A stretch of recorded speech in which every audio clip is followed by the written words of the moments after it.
Создавая молодежный инициативный центр, мы понимали, что просто создавать площадку, на которой мы будем проводить мероприятия, на которой мы будем учить, приглашать тренеров, чтобы они работали с ребятами, этого будет недостаточно для того, чтобы получить хороший КПД, хороший результат. Именно поэтому с самого первого дня молодежного инициативного центра задумались над такой большой программой под названием «Корпоративная культура», «Корпоративная политика».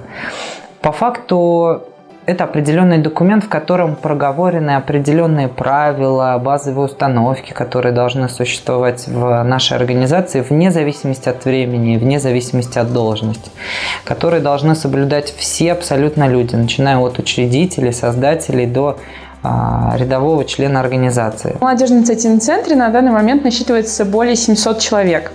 И каким-то образом всех этих людей нужно чем-то объединить. Объединить не только деятельностью, какими-либо мероприятиями, сменами и так далее, но и объединять чем-то большим. Чем-то действительно общим на уровне нематериальном, на уровне каком-то, может быть, даже духовном, на уровне общих мыслей, общих ценностей. Корпоративные проекты – это мероприятия, направленные на создание корпоративной культуры, общих ценностей, общего понимания действий, как нужно действовать в какой-либо ситуации. МИЦ, благодаря тому, что вроде бы было просто положено на бумагу, с другой стороны, это все конвертировалось в эти дружеские, товарищеские отношения, что корпоративная культура позволила находить в МИЦ друзей. Ты получаешь благодаря этой атмосфере друзей, которые могут тебе помочь в самой трудной ситуации. Ты можешь позвонить ему поздно ночью, в час ночи и спросить, а как поступить в этой ситуации лучше. И тебя не отправят далеко и надолго, а наоборот с пониманием отнесутся к этой проблеме и помогут ее решить. Это самое главное достижение. Достижение под названием дружба, товарищи, взаимопонимание и взаимовыручка.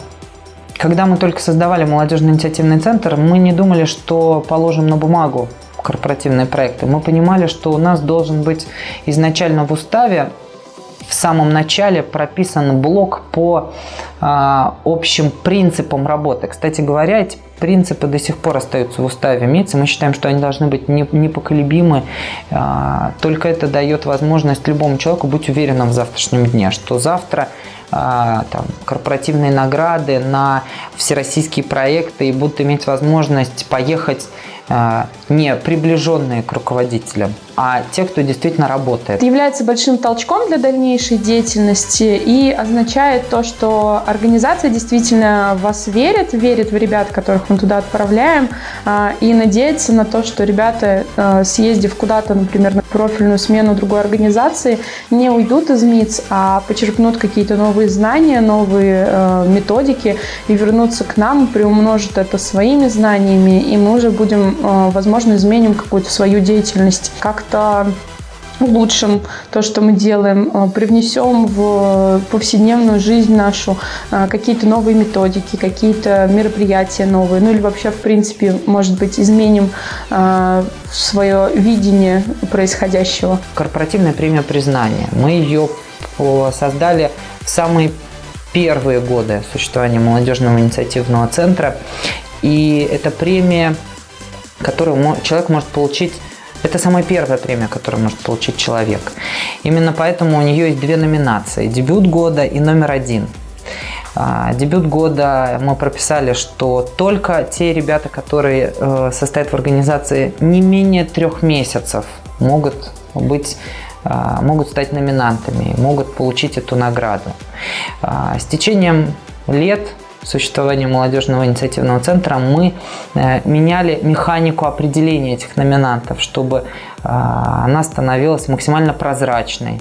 Мы понимали, что мы, как руководители, сидим в Ульяновске и порой не знаем каких-то особенностей, которые есть в районе. Чтобы действительно заслуженный человек поднимался на сцену и получал этот диплом и, соответственно, тетради со своей фотографией, мы начали общественное обсуждение, открытое обсуждение на сайте. Любой человек может написать о том, активен был, представленный к награждению или не активен в течение года.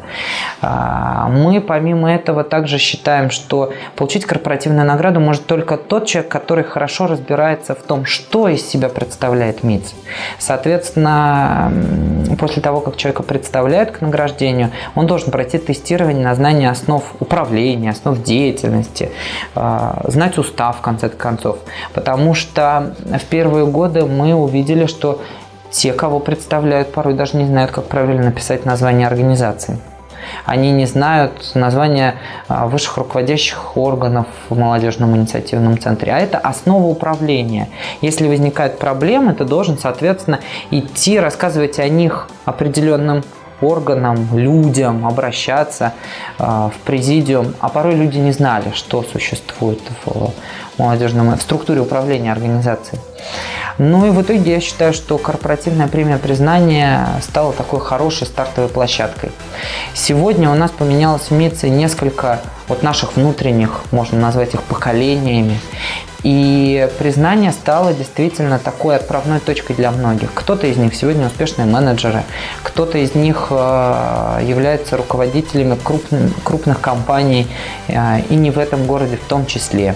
Кто-то работает в органах власти, и они говорят, порой ты с ними встречаешься, созваниваешься в другой город, когда едешь в командировку, просто встречаешься в кафешке, чтобы выпить чашку чая, они говорят, что мы до сих пор помним тот момент, когда нас награждали премией признания.